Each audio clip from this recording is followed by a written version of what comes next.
শরীরের শেষ রক্তবিন্দু দিয়ে পূরণ করব ইনশাআল্লাহ।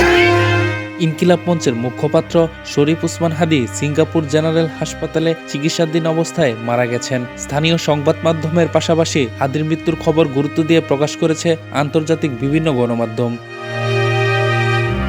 উসমান হাদীর মৃত্যুর খবর বৃহস্পতিবারই 18 ডিসেম্বর প্রকাশ করেছে কাতার ভিত্তিক সংবাদ মাধ্যম আল জাজিরা। প্রতিবেদনে বলা হয়েছে, গত বছর বাংলাদেশের ছাত্র নেতৃত্বাধীন আন্দোলনের নেতা শরীফ উসমান হাদী গুলিবিদ্ধ হওয়ার পর যাকে চিকিৎসার জন্য সিঙ্গাপুরে নিয়ে যাওয়া হয়েছিল তিনি মারা গেছেন। সিঙ্গাপুরের পররাষ্ট্র মন্ত্রণালয়ের বিবৃতি বরাত দিয়ে সংবাদ মাধ্যমটি জানায়, চিকিৎসকদের সর্বোত্তম প্রচেষ্টা সত্ত্বেও হাদীকে বাঁচানো যায়নি।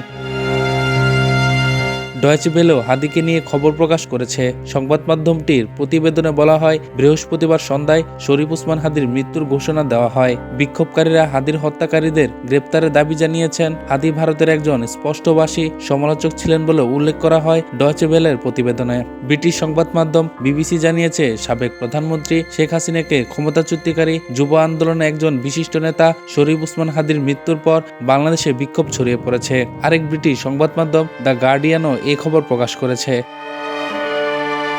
হাদীর মৃত্যুর খবর দিয়েছে ব্রিটিশ বার্তা সংস্থা রয়টার্স। বৃহস্পতিবার হাদীর মৃত্যুর খবর আসার পর বাংলাদেশের বিভিন্ন জায়গায় বিক্ষোভ হয়েছে বলে উল্লেখ করা হয় প্রতিবেদনে। মার্কিন সংবাদ মাধ্যম সিএনএন একই খবর দিয়েছে। CNA, Al Arabiya, the sun Malaysia সহ আন্তর্জাতিক অন্যান্য গণমাধ্যমও উসমান হাদীর মৃত্যুর খবর দিয়েছে। এছাড়াও দ্য ডন, জিও নিউজ ও এক্সপ্রেস ট্রিবিউন সহ পাকিস্তানের বিভিন্ন গণমাধ্যম এবং দ্য টেলিগ্রাফ, এনডিটিভির মতো ভারতীয় অনেক সংবাদ মাধ্যম জানিয়েছে হাদীর মৃত্যুর খবর।